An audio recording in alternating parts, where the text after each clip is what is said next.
जो तीसरी पॉलिसी जिस पे आप लोगों ने अमल करना है वो है VPSHR। अब VPSHR वैसे तो ये जिस तरह कॉप्स के 4 अल्फाज हैं, इसी तरह ये VPSHR अंग्रेजी के 5 हरूफ हैं, लेकिन इनका मतलब क्या होता है? अगर इनका पूरा मतलब मैं आपको समझाने लग जाऊंगा शायद आपको कंप्लीटली समझ ना आए, आपके ऊपर से बात गुजर जाए। Voluntary principles of safety and human rights, आप इससे छोड़ दें कि ये पूरा जुमला मैंने क्या बोला है। सिर्फ आपको ये पता होना चाहिए जब कोई आपसे पूछे VPSHR क्या चीज है, HR का मतलब ह्यूमन राइट्स, ह्यूमन राइट्स का मतलब बुनियादी हकूक, इंसानी बुनियादी हकूक। ठीक है, हर बंदे के बुनियादी हकूक हैं, आप लोगों के भी हैं, हमारे भी हैं। जो जो लोग उस पंप के ऊपर काम कर रहे हैं आपके साथ, हर बंदे के अपने इंसानी बुनियादी हकूक हैं। आप लोगों को क्या हकूक है कि आप जॉब करते हैं, आपको उसके एवज आपकी तनख्वाह टाइम पे मिलनी चाहिए, पूरी मिलनी चाहिए। गर्मी है तो आपको छांव मिलनी चाहिए, ठंडा पानी मिलना चाहिए। ठीक है, ये आपके बुनियादी हकूक हैं। इसी तरह जो और लोग वहां पे काम कर रहे हैं उनके भी बुनियादी हकूक हैं। अब आप वेपन के साथ वहां पे ड्यूटी दे रहे हैं, ठीक है, आपने दूसरों के बुनियादी हकूक का ख्याल रखना है।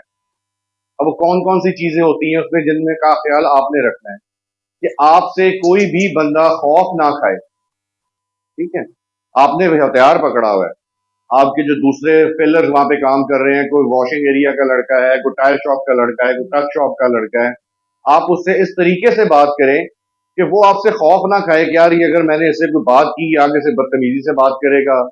ठीक है, अगर मैं इससे कोई बात करूंगा ये आगे से वेपन ही ना सीधा कर ले मेरे पे। ठीक है, आप उसके बुनियादी हकूक का ख्याल रखते हुए उससे जब भी किसी से भी बात करें, जो भी पंप के ऊपर लोग हैं, चाहे वो वहां का स्टाफ है, चाहे वो वहां के मैनेजर हैं, चाहे वो वहां पे कस्टमर है जो आए हुए हैं, आप उनसे अच्छे तरीके से अखलाक से बात करें।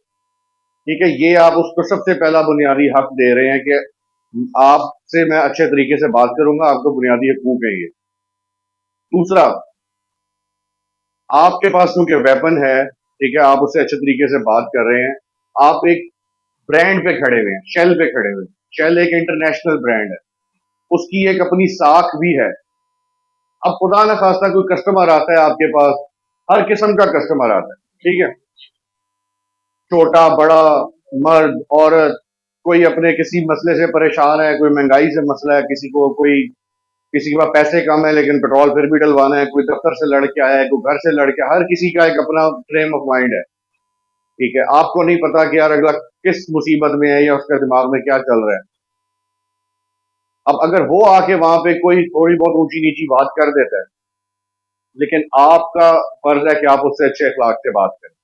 ठीक है, अगर आप किसी भी कस्टमर से, अगर आपका अखलाक ठीक नहीं होगा, ठीक है, आप किसी से भी बात करते हुए थोड़ा सा तल्ख बात करेंगे, ठीक है, तो वो कहेगा यार यहाँ का स्टाफ किस किस्म का है, इसके पास तो हथियार भी है, आज ये मेरे से तल्ख बात कर रहा है, कल को ये मुझे फायर ही ना मार दे, तो यार मैं इधर आता ही नहीं हूँ, मैं किसी और पंप पे जाके पेट्रोल डलवा लेता हूँ, यहाँ का स्टाफ ही नहीं ठीक। तो क्या होगा, आपने अपना जो ओनर है, जो पंप का मालिक है, उसके बुनियादी हकूक के खिलाफ काम किया। ठीक है, उसने इतना पैसा लगाया वहां पे, वो स्टाफ रखा, उनकी तनख्वाहें दे रहे हैं, उसी की वजह से आप भी उस पंप पे काम कर रहे हैं। लेकिन अगर आप अच्छे तरीके से बात नहीं करेंगे उसके आने वाले कस्टमर्स के साथ, तो कस्टमर कल को दोबारा आएगा नहीं, तो कहेगा यहाँ का स्टाफ भी ठीक है, मैं कहीं और जाके पेट्रोल डलवा दूं। आपने अगलों के बुनियादी हकूक का ख्याल ये रखना है कि मैं जब भी किसी से बात करूंगा अच्छे अखलाक से बात करूंगा।